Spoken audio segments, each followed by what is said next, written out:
Hello and welcome to the Potty Mouth Preacher.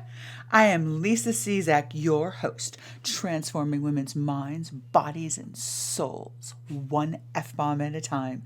On today's episode, I am interviewing Tony and Alisa DiLorenzo about their new book, The 6 Pillars of Intimacy, Conflict Resolution. So if you've ever had a fight with your man, stay tuned.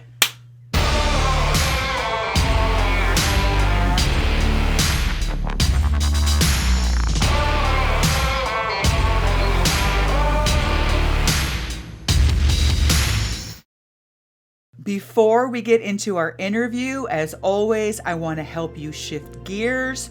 So go ahead and close your eyes if you're able to. Take 3 deep cleansing breaths in. Really letting that shit out. I know you've got stuff weighing heavy on your heart. You got thoughts going through your mind. You have responsibilities. You have roles that you play that are weighing you down. In here, take this time just for you. And pretend like your device has a trap door on the back of it. And with each inhale and each exhale, you are exhaling out your roles and responsibilities as wife, mother, daughter, granddaughter, friend, sister, aunt, employee, employer, student. All the thoughts that aren't serving you, the thoughts that you're not good enough, all the times you beat yourself up. Just exhale all those out. And exhale out anything that's weighing heavy on your heart. Exhale out the doubt, the fear, the anxiety, the resentment, the anger. Let it all go so that this time is just for you. And give me another deep cleansing breath in. Slowly open up your eyes and welcome back to the Potty Mouth Preacher. So now we're going to shift to celebrations. It's those seemingly little insignificant steps that you take along the way that bring you closer to being the woman that God created you to be. Bring you closer to being that vision that you created for yourself. Hopefully in episode 1 and 2, go back and listen. By the way, refresh that every time you can. Go back and listen, and maybe you need to rework your I am. So I'm going to give you one of my celebrations today, since I'm talking about conflict resolution and breaking out of the cycle of conflict in your marriage. One of my celebrations is my husband and I were stuck in a very toxic for months cycle of conflict. And we just could not seem to get ourselves out of it. The key was we couldn't get ourselves out of it alone, right? We turned to God, we turned to Jesus, we turned to pastors, we turned everywhere we looked. And knowing what I do for a living, I know that if you really want to come together in your marriage and stop conflict, you got to work inside out. So you got to work on yourself first. So I actually found a marriage counselor who sees us separately. Yes, it has been miraculous. From day 1 of this session, it's been miraculous. We have broken free from that toxic cycle of conflict. Yay, us! So, before we bring on our special guests, Tony and Alisa DiLorenzo, to talk about the 6 pillars of intimacy, conflict resolution, I'm going to read to you their bio so that you know the amazingness that's about to happen.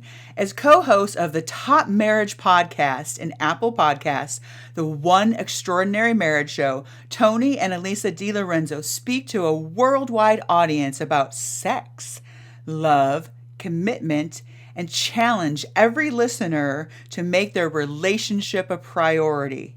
Their best-selling book, The 6 Pillars of Intimacy, has transformed countless of marriages, including my own, around the world. This framework is simple, practical, and powerful. You'll be inspired to look at your marriage through a new lens and be encouraged by its common sense approach. So, without further ado, let's bring on Tony and Alisa.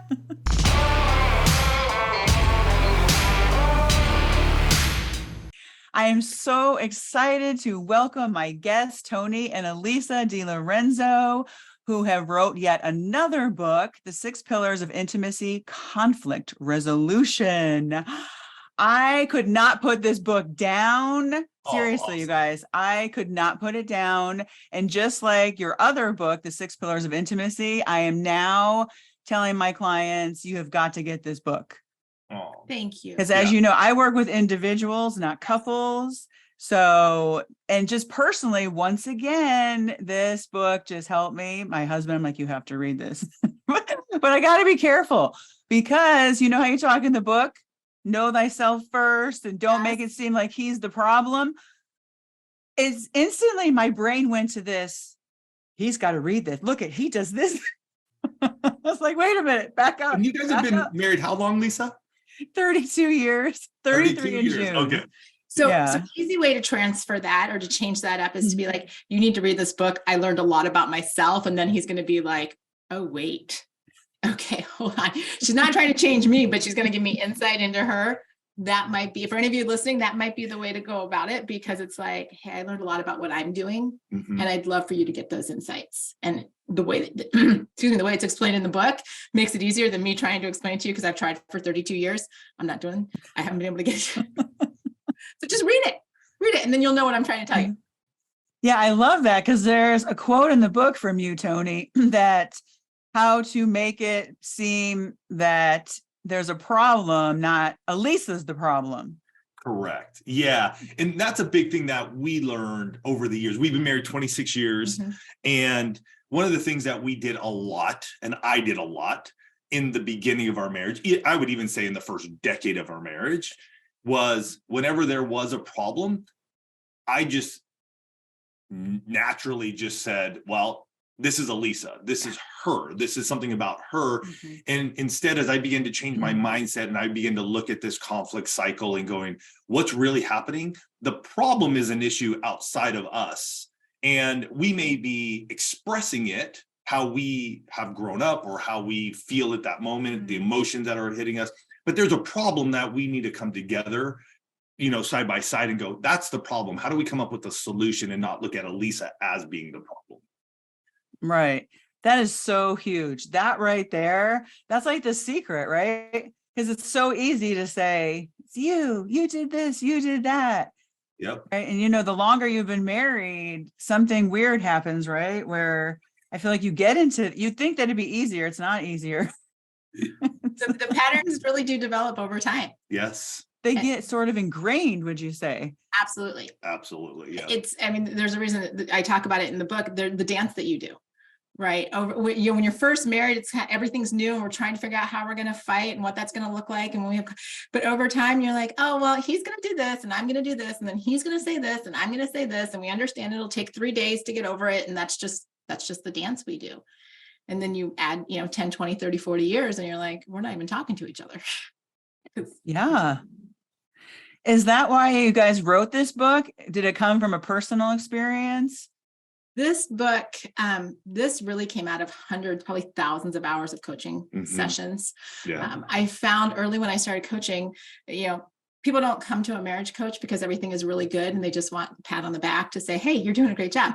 People work with a marriage coach because something isn't going well. They've got conflict in some area of their marriage. And so I was finding session after session, I was talking about this cycle and I'd be like, tell me about your cycle. And we just and I started diagramming it. And then one day I looked at Tony and I said, this crazy thing's a circle. And every couple does it. And so I literally started diagramming, what does this look like? What had I seen in all of my coaching sessions? And that's where the conflict cycle came from.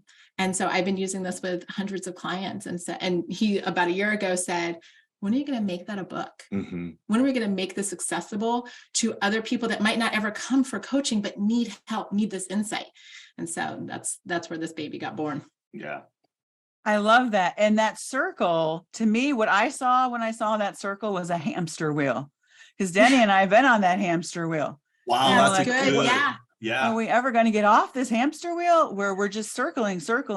We were at one point, we were two hamsters on a wheel, separate wheels, right? Blaming each other. You got to get off here. So that's what I saw when I saw that wheel. I saw a hamster wheel. That's such a great descriptor of it too, because that's really how people feel. Mhm. You know, just that we're just spinning.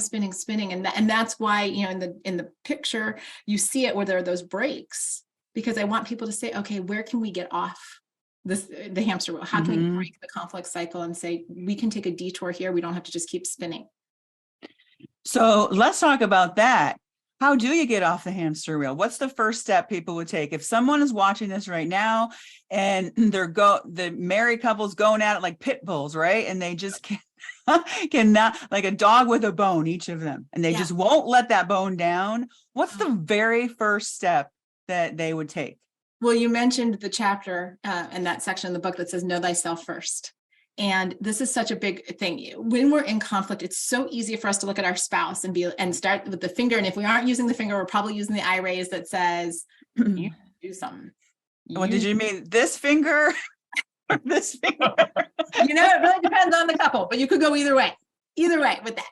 And so being in that space, and actually, you know, so much of the beginning part of the book is equipping people to look at themselves and say, how do I respond in conflict? What did I learn? What do I bring to our conflict dynamic? Because we can get so reactive, especially if you've been married 20, 30 years, where you're just like, oh, I know how this is going to go down. And we just react instead of saying, wait a minute, I'm still alive. I can make different choices in how I'm going to respond.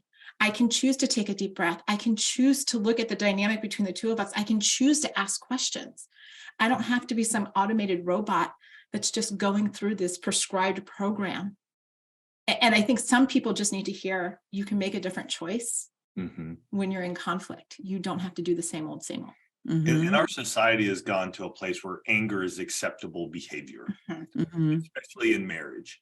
And so when that anger begins to come out, know thyself first, you have to be able to recognize what's happening. And you could be in a place where you're just rolling along and everything's really good. Literally, you're an even keel type of a person in your marriage, everything's going great. And yet things can begin to change. You can have a loss of a loved one. You can have a loss of a parent. You can have a loss of a child. You can have massive stress because of maybe a layoff. Maybe work isn't going exactly the way you thought it. You thought you were going to get the promotion and you didn't. And now you're having to struggle to work up and you're just stressed out. Maybe it's just finances.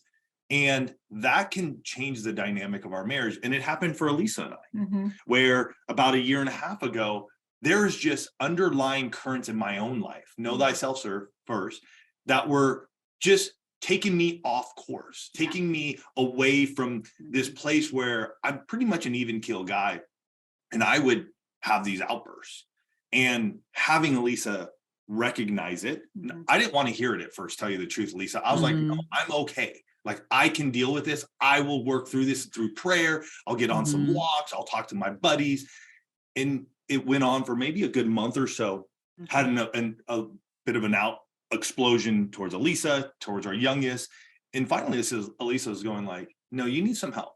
Like, we need you to get you off this hamster wheel, as you said. And I reached out, got coaching for about 8 weeks, and just got some new tools in my toolkit. And that's what this book is. It's a tool in your toolkit. So that way you can pick it up and go, okay, I know myself. Where am I going to break this cycle?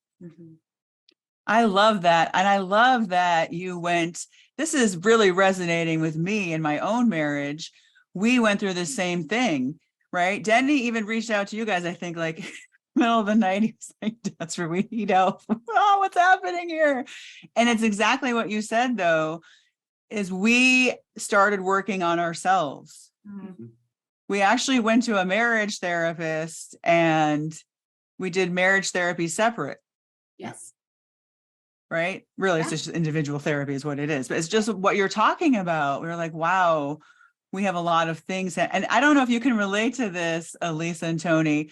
So we do this work, right? I do coaching. Denny's a writer and in the finance world. So he doesn't understand my language a lot. And he's like, you're therapizing me. You're coaching me, right? And then I forget, I'm like, oh, wait a minute. Like, he's never done the internal work that I've done. And that's been a game changer. What you just talked about, Tony, how you went off, for like 8 weeks and worked on yourself. And Yep. that's what he did. And from the first set, I see like a completely different person. And I'm sure that you guys, that's what you see in your coaching too, right? Oh, Do you absolutely. have people that come to you as couples, or sometimes you have one spouse that comes and says, you got to fix him. He's gone off the deep end. He's crazy. I may have heard that once or twice in the last 10 years. Maybe someone has uttered that. Yeah, it's true. A lot of people will come to marriage coaching as couples, but it's also somebody just recognizing, what's happening, the dynamic that we've got going on in our marriage, how I'm showing up in conflict, what my communication styles are. I need to work on me. And it's why, woven throughout everything that we do at One Extraordinary Marriage, there's this phrase, and it's, what can I do? Mm-hmm. Because when we take ownership for our responses, when we take ownership for how we interact with our spouse, we can affect change. Mm-hmm. Instead of always being like, you need to change and you need to get help. And, I am grateful that after, 2 months of Tony trying to do it on his own, he was willing to hear, maybe what you're doing isn't working. It was a very soft approach. We were, beautiful day in Del Mar. We were sitting watching the ocean, and I'm like, I think you need somebody else. Because I, like you as a coach, I have to be really careful not to coach my own family. And I recognize hard, right? It is hard, because I'm like, can we get the emotion wheel? Can you start, telling me more on this? And yet and I would say this to anybody listening, when your spouse says, hey, we've got a problem, you might actually have a problem. Mm-hmm. And getting help, taking action can be that catalyst for the extraordinary in your relationship. It's saying, hey, wait, what do they see that I don't see? Mm-hmm. Yeah. What do they see? And if I love them enough, am I willing to try and see it so that we can stay together and we can have a great marriage? I love that. It's so true. And your book especially is a great place for couples to start, or just one, right? Just one of the Absolutely. And you start and you're reading it. It's like, it's a little uncomfortable though, you guys. I got to tell you, I was like, know myself first. What? I did. Our editor did at a couple of points was like, are you sure you want to be this kind of in their face? And I'm like, I want people to, truthfully as an author, I want my readers to be a little bit uncomfortable. Mm-hmm. Because when you're uncomfortable, that becomes an opportunity for change. When you're like, oh, that sounds like me, or that sounds like us. Now your thought processes are starting to go, what can we do differently? If you're agitated, you're gonna start going, what can be done differently? If you just read the book and you're like, oh, that was a nice book, Alisa, thank you. Then you're just going to toss it on the side and nothing happens. It's so true.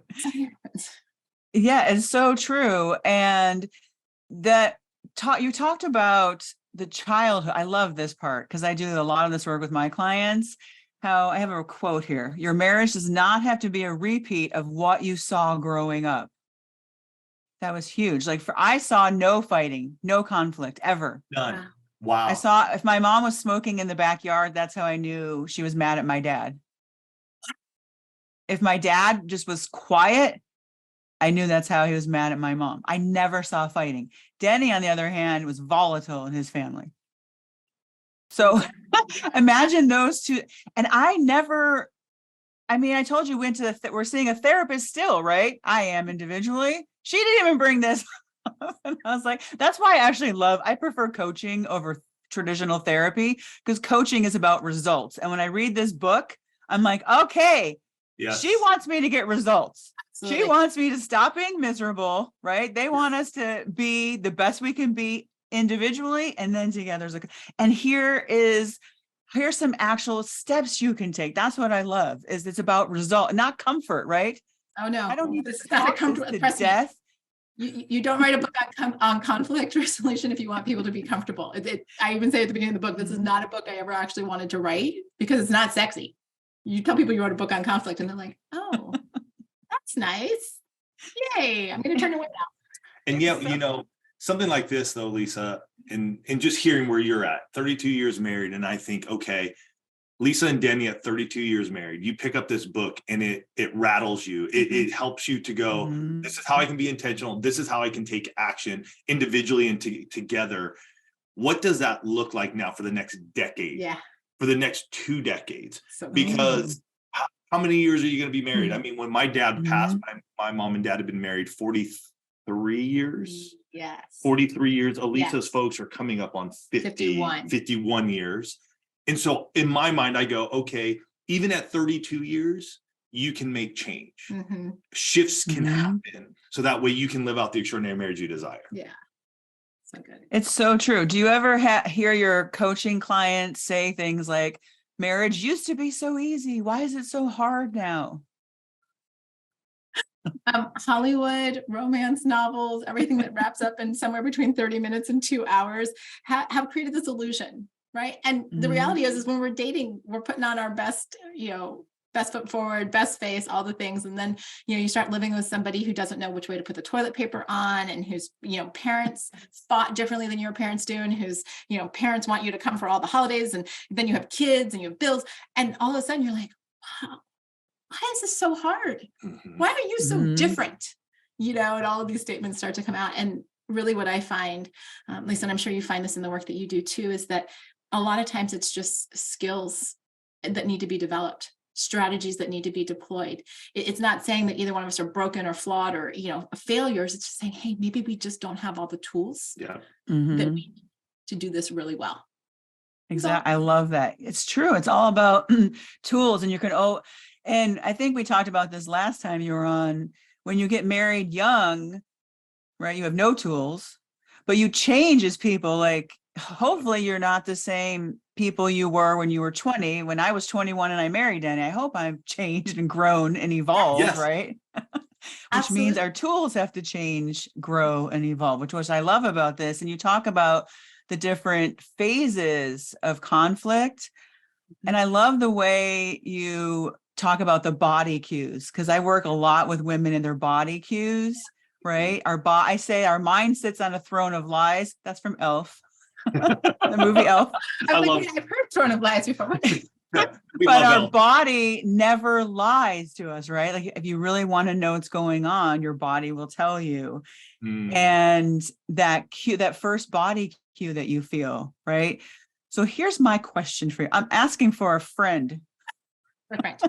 We'll help the friend. What happens when you feel that initial body cue, right? Like your heart starts racing, and you go from that to boiling point. You skip escalation, right? You just go from 0 to 100 like that.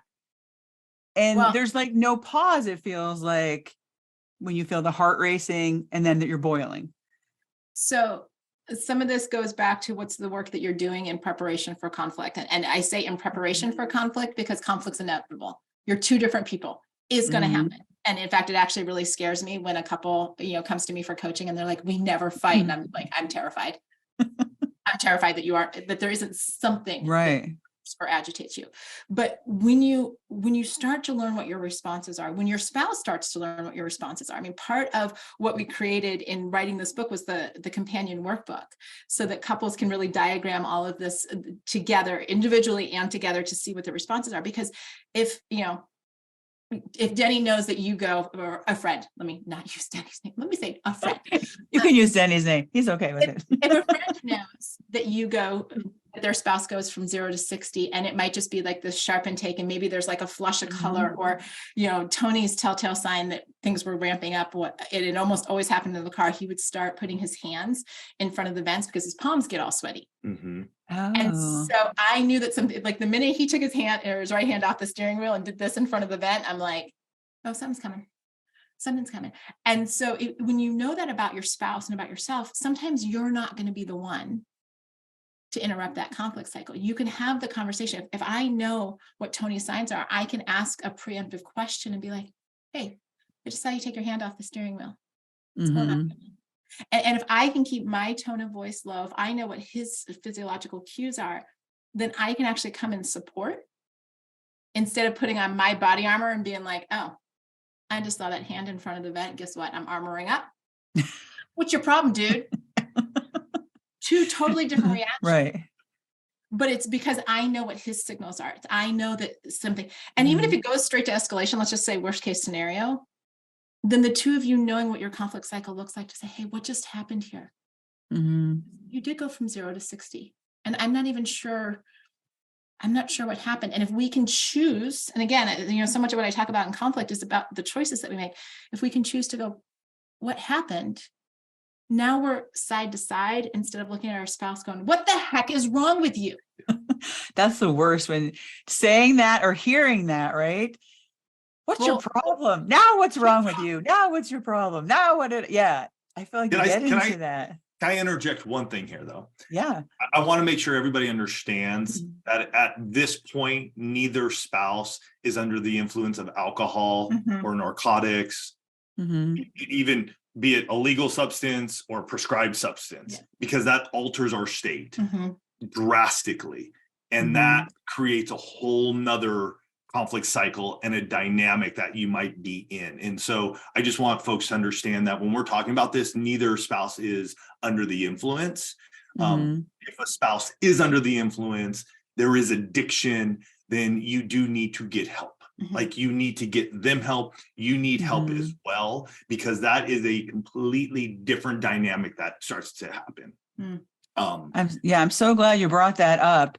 And in that same area, in the beginning of the book, what I loved, you had me from the very beginning of this book, because you talk about the difference between normal conflict and abuse. And when I work with women, a lot of women who are in abusive marriages or left abusive marriages, it's a new, I don't know what's happening. I just have these influx of clients that are coming in this area. And consistently across the board, they tell me, I didn't know I was being abused, Lisa. I did not. Wow. Even when there was physical abuse involved, they didn't see it. They didn't recognize it. So can you talk a little bit about what can you do to know, is this abuse? Is this normal conflict? Especially if it's escalating and it's getting very ugly. Generally repeated ugly is moving towards abuse. Is just a very simple way to look at that. And that's the reason why I felt it was so necessary at the beginning of this book, because I deal with a lot of couples that have conflict, but I have dealt with abusive marriages before where it's been verbal, and it's the swearing, it's the, things are being thrown around a person. It is the, just belittling, the negative comments, and just the barrage. And where somebody can't de-escalate, like they never get to a place of resolution. It's just like, it's done and we're not talking about this anymore. And I wanted people reading this book to know that in those abusive situations, you absolutely 100% need help. And I wanted to address it from the very beginning of the book, because I do think, like you were saying, there are a lot of women and men who don't recognize that they're in an abusive relationship, who are here, but then they might get that tiny little apology that's like, I'm sorry, or forgive me, or, it wasn't that bad, or, just forget about it, or whatever those quick one-liners are that come, or the gifts, or I promise I'll never do it again. But I wanted to equip the reader with a list of behaviors that if they were seeing being repeated, because maybe their spouse isn't saying all of these bad things, but they're, very isolating. And I'm like, I wanted the reader to say, wait, if this is me. And I didn't want, we even went so far as to put the website and the phone number, because I was like, I want people equipped that they don't even have to search for it. That if they're even the smallest chance that they're concerned that they're in an abusive relationship, the conflict cycle, this book is not going to fix you. This book is for couples who, are able to get to some sort of resolution, return to status quo. They're not trying to tear down the marriage. They just don't have the skills. Right. But when I love that. You have the repeated ugly, and there starts to become this awareness of we're not fixable. Something is very wrong. And I find that even when I talk to people who have been in abusive relationships, even when they aren't necessarily aware, when you start to really dig and ask the questions, there was some knowledge that something wasn't right. They just couldn't put their finger on it. Exactly. That's exactly right. Something's not right. So I think you even put it in there as like red flags or something like that. Something And so, yeah, if you guys are listening and you're reading through that list that Tony and Lisa have in that book, absolutely call the number. There's resources there for you.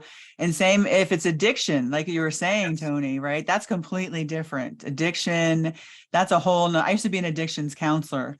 Oh, So yeah, okay. that's a So you whole understand. nother, that's a whole nother thing. That's not just a normal marriage conflict, or he just drinks too much. He needs to cut back, It Yeah. broke my heart to work with the families, especially like the spouse. They would blame themselves, oh, if I wasn't so difficult, he wouldn't drink or he wouldn't do this. So I just love that both of you are so aware and just educating couples on that too. Yeah. And I always say, like, even for the person who's having the addiction, even the person who's being abusive, they don't want to be that way, is my take on it, right? It's not like they wake up in the morning, oh, how can I do this?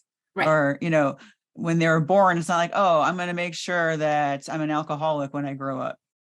Yeah, nobody all puts these, that on there. no, it's all these things. And I love that you talk about childhood and how it shapes your marriage. Let's touch on that for a second. Yeah. A second. Give me a couple seconds. Well, and I'm thinking back to what you had said earlier about how you knew that you never saw your parents fight, but you knew that if your mom was smoking or your dad was silent. Yeah. And what was so important to me and what I started to see in patterns with my coaching clients was to identify, like, what did you see with the adults in your world when you were growing up? What were their behaviors? What did they fight about? Because I know that some of the fights that Tony and I have very much mirror what I saw. I know in the early years of our marriage that the behavior I witnessed in my mom, and for anybody that's listening, my mom knows I've shared this story, so it's not like I'm throwing my mom under the bus. My mom was, a classic flight. She would, in conflict, my dad would slightly raise his voice and my mom would remove herself, get out of the situation, remove herself, put herself in the bedroom. And it was kind of like this, combination between flight and freeze, because she would just like shut down emotionally. And so we get married into a big Italian family. Everything is loud. They still love each other, but everything is just loud. And I'm totally uncomfortable by this. And when we would get into fights, Tony would get loud and I'd be like, okay, fine. And I would literally just freeze. I would sit there and just no emotion, no response. He could talk all he wanted to. And it wasn't until we started really digging into this, I'm like, oh, that's what my mom does. And that was 7 years into our marriage, Lisa. Yeah, I'm a little slow on the uptake. Yeah. But this is why I want couples, and even those people that, like you said, you never saw your parents fight. That's even a behavior that may be coming in, because when you have fights, then it's like, how do I handle this? Because I don't even know what to do. I didn't have a role. And so it's having that awareness so that you can understand what's happening in your marriage now. Yeah, exactly. And growing up, like, my mom had high blood pressure. So my dad would say things like, don't upset your mom. And my brothers and I would fight. We would literally be like, shut up, be quiet. You're going to make mom's blood pressure go high. You're going to kill mom. Oh, wow. Like, and so growing up, like, I didn't realize into adulthood, I brought that into my marriage, in that I can't tell Danny when I'm really going through something really bad or something that I think he might get mad about, because I might kill him. Yes. Now, it wasn't a conscious thought, right? But it was something that, after doing just a lot of healing work, my own internal work, that I realized, I was like, wow. Because Denny even asked me, he's like, you've been going through this for years, like whatever. And you didn't want to tell me? No, why? And that's when I started doing the internal work, like what you're talking about. I was like, I don't know. I can't figure it out on my own. I don't know. And that's what came up, was that if I tell people I love something, like, say I do something, right? Or whatever, if I get in trouble, like, I can't tell anyone, it might kill them. I can't upset anybody, or can't get mad too. That's the other thing.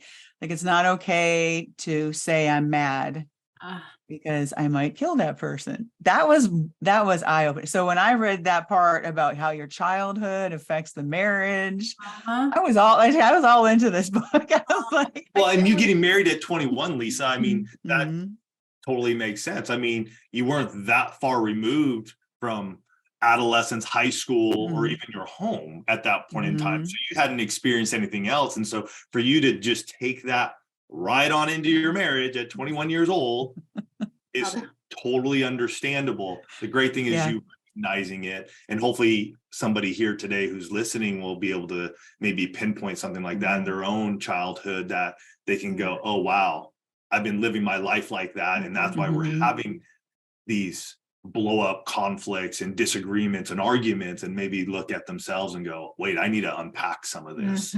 I love that. And also looking at your spouse, there's a lot of times now I look at Denny and I say, oh, I see little Denny. I see little Denny like having a temper tantrum, or he sees little Lisa having a temper tantrum. Well, and that's where, doing the worksheets in the workbook and the companion, doing that to get those revelations. Because if you've never had a conversation with your spouse, it's not like we sat around, when we were dating and Tony's like, so tell me about how your parents fought. What were those? Like, nobody has those conversations, or very few. I mean, maybe some people do, but it's not until you start seeing these things like, hey, I notice every time we get into a fight, this happens. And even if you see your in-laws doing that, like you're not bringing it up. You're not picking up on that and like, oh wow, well, let's see, dad has raised his voice and mom just began to shut down. I mean, your young marrieds, or even as you age and they're aging too, many a times you just remove yourself, right? Because of the awkwardness of the situation. You may be in their home, they may be in your home, you may be at a park, you may be at different places. And by nature, you're like, I'm not going to get into that because they need to deal with their stuff. So you're not really looking at that from a standpoint of like, oh, well, that's what Alisa saw when she grew up. It wasn't until years later that we began to go, oh, wow, we're looking at our own marriage, what's going on, that we begin to dig in deeper and finally get these revelations of like, oh, wow, we truly just did what our parents taught us. And that's why those pages are so valuable. Because for some couples, it may be the first time they actually write down what happened in their childhood or what they remember, and being able to write it down and then slide that piece of paper across the table or the desk or hand it to their spouse.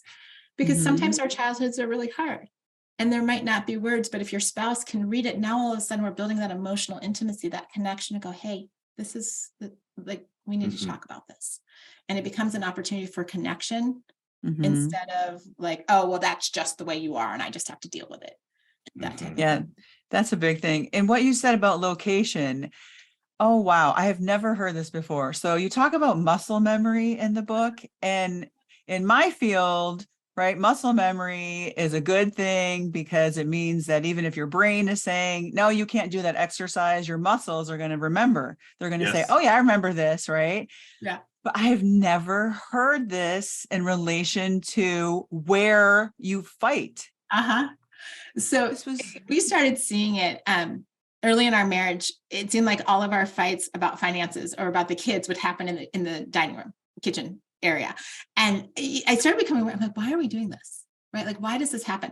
Or we would have conversations about sex in the bedroom that wouldn't go well, usually right before we were trying to have sex. And so I started noticing there are these locations where it just seems like if a topic comes up, our bodies, and it's the dance, right? We just go into this automatic placement of words and of actions and of reactions. And so it became evident to me as I was working with so many of my coaching clients that like some of the same fights always happened in the same room. And I'm like, what is that? Well, the body knows, like, oh, we're standing here, we're across from the island. She's looking at me like that. He's saying this. Oh, ready. Let's just go on autopilot.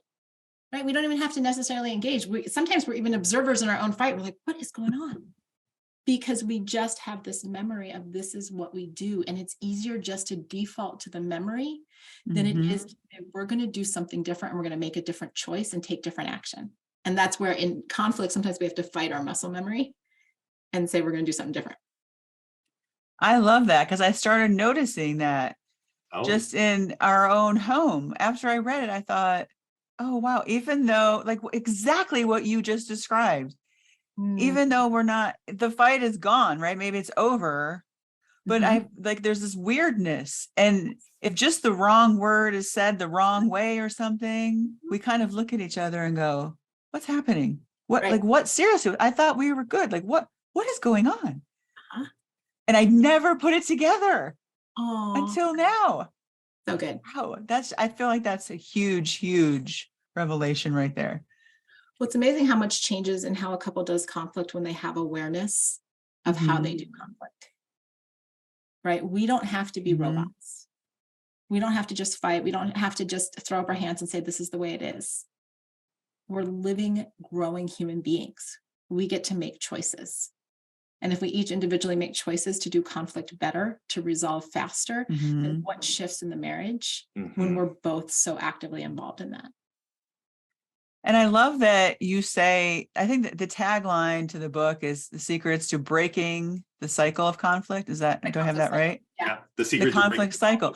But I love that you don't say how to never have conflict again, how to stop, right? It's getting out of that cycle and acknowledge. It's like saying, okay, you're never going to have stress again. Well, that's not true. It's the tools. That's what I absolutely love about this book is it's so real. You're saying, hey, it's going to happen. Yeah. It's inevitable.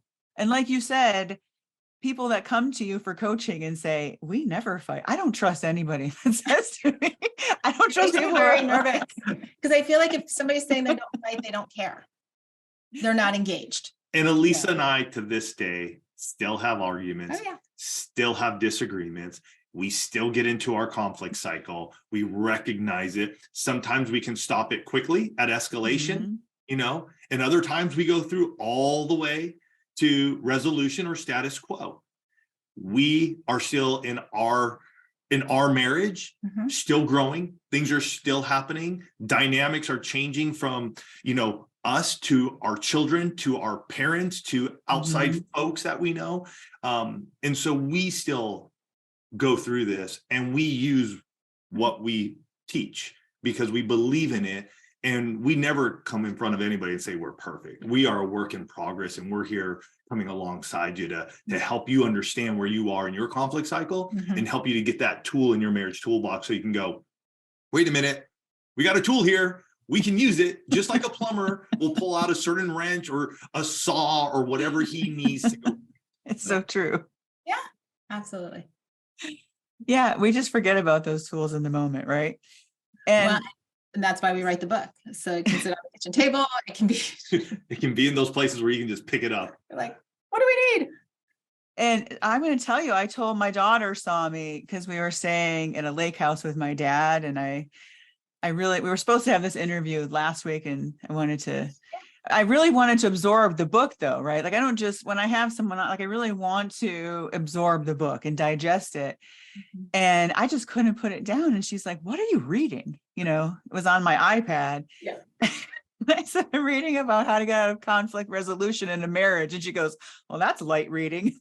But I told her, I said, because she's 20, right? And she's not in a serious relationship, but she is in this phase of, I love this. She wants to prepare herself for marriage before she even gets married, right? And I told her, I said, I'm buying you a copy of this book because this book, not just for people who have been married a long time or a short time, but people who are engaged or even thinking about getting married. Imagine you guys, if you had this book when you first got married, if we had this book when we first got married. Oh, where we would be vastly different. And we have been blessed to come alongside newlyweds with the 6 Pillars of Intimacy, the first book in the series, and now with this book. And we see the difference that they are living, the marriage that they're living a year into their marriage, 2 years into their marriage. I'm like, oh my goodness, had we had those resources, we wouldn't have gone a decade plus in just misery. Yeah. I mean, there were good times in it, but it was tough. Yeah. And my daughter, she's 20, I told you, she already read the 6 Pillars of Intimacy. Oh, right on. She's my favorite. Yes. And now she's going to read this one. Yes. I have a wedding. I can't believe I'm still in an age where I'm going to weddings. Like what's happening? Good. You know what I mean? Yeah. And so that's my gift I'm giving them is both of your books. Thank you. Love it. Because and we know them through church. They're absolutely going to love this book. And they asked me at our church dinner, what advice do you have for us getting married? And you know what I told them? I told them to read your book. Oh, thank you, Lisa. That I means it's said, not. this book will be a game changer. If you guys can go into your marriage with solid pillars in place and awareness of when the pillars might be breaking down, and then knowing how to actually handle conflict. Wow. Yes. Like miracle. I have chills right now because I feel like you guys are changing the game for marriage. And I think I talked about this last time. I feel like Jesus are up there going, yes, raise Tony and Alisa. Oh, well, we Like, received that. Yeah. Because, it's so easy nowadays to just get divorced. Yes, it's very easy. Our just marriage, it feels like it doesn't mean anything. It's hard. Let's move on. And they're going to carry those same problems into the next marriage, the next marriage, the next marriage. Oh, yes. Because where you go, there you are. So I'm so grateful to you, seriously. And I'm so grateful that God put it in your heart to write this book and to do this work, and that you came on today and you're sharing all of this. I just want to end with this is going to be hard. Maybe it's not a hard question. I don't know. If you had to pick one, like what that woman asked me when she said, what's your number one most valuable advice you would give someone who is in the conflict cycle, though? Let's focus on that. They're stuck. They're on the hamster wheel. There's no addiction. There's no abuse. They are on the hamster wheel. They've been on it for a while. What's your number one piece of advice? You have to understand your cycle first. And what I mean by that is you have to take the time to know everything we've talked about. You have to know how your family, what you brought into marriage based on what you saw. You have to know how you handle time. You have to know what your strengths are in conflict. You have to know what happens internally and externally when you're in the conflict cycle, because until you know, you're just on autopilot. So I guess to sum that all down, get off of autopilot and know yourself. Know thyself. Well, it also sounds like you're saying, be familiar with the cycle. Mm-hmm. Because otherwise you're just responding to the external stimuli, and you're not being proactive to create change. Mm-hmm. And I, as a coach, as a wife, as a human being, I believe that everybody is capable of change, and that nothing is set in stone. If you want to see change happen, you got to go after it. It doesn't just poof happen. It doesn't. You don't have the magic wand. Trust me, Lisa, I tell my coaching clients, like at least once a week, I say, I do not have the magic wand or the magic fairy dust that I'm going to send to make your marriage all better. We're actually going to have to, push up our sleeves and do some work. Yeah. Yeah. And then it's worth it in the end. What about you, Tony? Do you have one piece of advice from the male perspective? I think it all comes down to what we've said for years and years. You got to be intentional. Mm-hmm. And so when I say being intentional, meaning that you really want to put this into place in your marriage. Like you need to be intentional in terms of being able to call out in yourself and even in your spouse when you're on that cycle and stopping it, and then it's taking action. It's the little practices, the daily practices that you are doing with yourself, because I believe that the change happens within first. And how are you making those changes so that way you understand and better understand even your internal conflict cycle and what's going on with you. So be intentional, take action. And lastly, know this is a journey. This is a journey we are on, and seasons will come and go. And in each season, we're going to have to understand what that conflict cycle looks like, because it changes depending on where we're at. I love that. And I love, as a guy, just to end, that you shared with us today that you went and got help, because you feel like it's harder for men to say, I need help, kind of like asking for directions, right? Men don't like to ask for directions a lot. You feel like, so what would you say? Because I want men to watch. I think it's stereotypical. I think it's stereotypical. And we are in an age where so much of different areas and different issues that all of us face are in the forefront. And so I'm finding it that men are willing to reach out I think even at a higher rate now than women are. It's really interesting. I think we just have, again, how did we grow up? What did we see? What do we believe? And we got to break those down, those resistance and those walls down internally, so that way we can have our own breakthrough. And so that's where I tend to just help guys out and just going, hey, you got this. Here's where you can go. This is how you can do it. It's easy. Take the step. Like, again, be intentional and take some action. You want change? Well, you got to take some action, you know, and you know this with your clients as well. Yeah, you know. I love that you cleared that up too, because a lot of the women I work with will say, oh, my husband would never go and get help, or he would never go he'd never go for coaching, or he'd never go for like, they're just kind of assuming that. And I'll even say, well, did you ask? You're just assuming. Yeah. Like you said, is that just a stereotype that's kind of out there and they're just assuming? I hear that so many women. I'll say, you're getting help. He's not doing the same work that you're doing, right? The same internal work that you're doing with me. You know, how about having a conversation with him about finding someone? Across the board, they're like, oh, he would never do that. So that's really interesting. If I can just add on to that, sometimes they need to approach it from encouraging him to maybe find a coach, because I found that with a lot of my clients, there is such a negative stereotype around, for men, very specifically around going to get counseling. But whether it's through sports, through finances, through fitness, or whatever it is, men understand the concept of coaching. Yes, that's true. Absolutely. And so if she's worried that he won't do counseling, I would say encourage them to ask the question about coaching, because it's a much concept. I love that. Right. Because if she's seeing a coach, right, she's seeing me. That is so true.